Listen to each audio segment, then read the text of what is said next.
In the name of God, and we are starting the training on building our coin-operated device. In the previous session, we uploaded our program to the Arduino, and we also completed the soldering of the LCD pins. In this session, we want to display the data from the program that we uploaded to the Arduino on the LCD. In other words, we are going to connect this LCD to the Arduino and make it show the information from the uploaded program. Before anything else, as I mentioned earlier, we need a 10 kilo-ohm potentiometer. When it says 10K, it means 10 kilo-ohms. This potentiometer that I have has 6 pins, but most of the potentiometers you use will probably have 3 pins.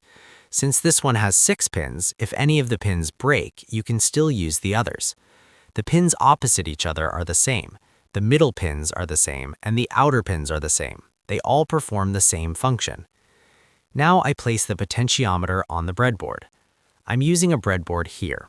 In your coin-operated device, you will use a perforated board or prototype board whose connections are very similar to a breadboard. The only small difference is that on a breadboard, the vertical rows are fully connected together, but on a perforated prototype board, the connections are usually in groups of 5. These 5 pins are connected together, but they are separate from the next 5. If you want full connections, you can solder wires on the empty areas to create the connections you need. So I place the potentiometer on the breadboard like this. That's it for the potentiometer for now. We don't need to work with it yet. Now to make things clearer, I turn on the light so you can see better.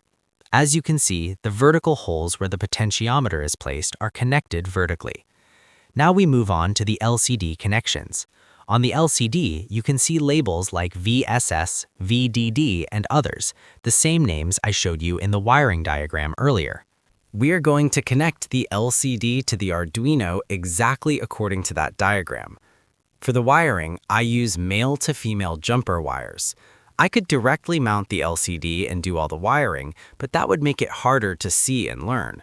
Using male and female jumper wires makes everything clearer and easier to understand. I start connecting the wires and arrange them neatly. I believe I need about 6 wires on this side, so I connect them one by one.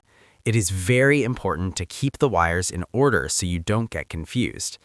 I connect them in sequence, first one, then the next, then yellow, then green, then blue, and so on.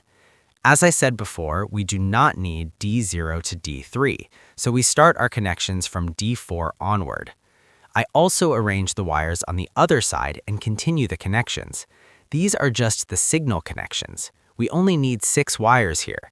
The 4 middle pins, D0, D1, D2, and D3 are not needed.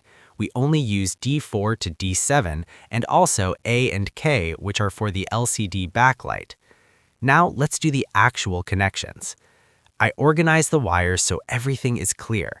Since I arranged them in order, the wiring on this side must also follow the same order. Now let's check the pins one by one. The first pin is VSS, which is ground, so it must be connected to GND. For power connections, I use 2 male-to-male jumper wires. I use the black wire for ground and the brown wire for positive voltage. I connect the ground wire to the Arduino GND pin and the positive wire to the Arduino 5-volt pin. Then I connect the other ends of these wires to the breadboard. Now all the lower rows are ground and all the upper rows are 5 volts. Now I start connecting the LCD. The first wire on this side is brown, which corresponds to VSS, so I connect it to ground. The next wire is red, which is VDD, or plus 5 volts. I connect the red wire to the positive rail. The next pin is VO, which is connected to the potentiometer. This wire is orange. I separate it slightly and connect it to the middle pin of the potentiometer. Because the potentiometer pins are spaced farther apart, you'll notice that there is a gap between the rows. Now we move to the next connections. Next is RS, which must be connected to Arduino pin 5. The yellow wire goes to pin 5 on the Arduino. The next wire is green, which is R/W, read-write. Since we only want to write to the LCD, we connect this pin directly to ground. The next wire is blue, which must be connected to Arduino pin 4. Now we move on to the data pins, D4, D5, D6, and D7, which must be connected to the Arduino in order. I carefully connect each one to the correct Arduino pins. I double-check the order to make sure everything is correct. I noticed that I made a small mistake here, so I remove these last 4 wires and reconnect them properly.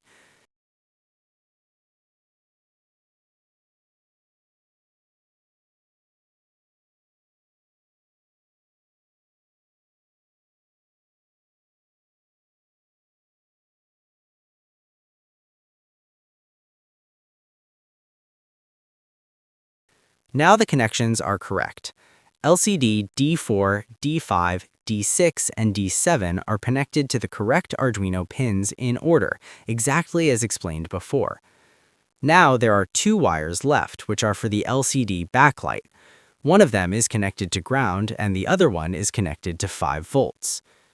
At this point, all the connections are complete.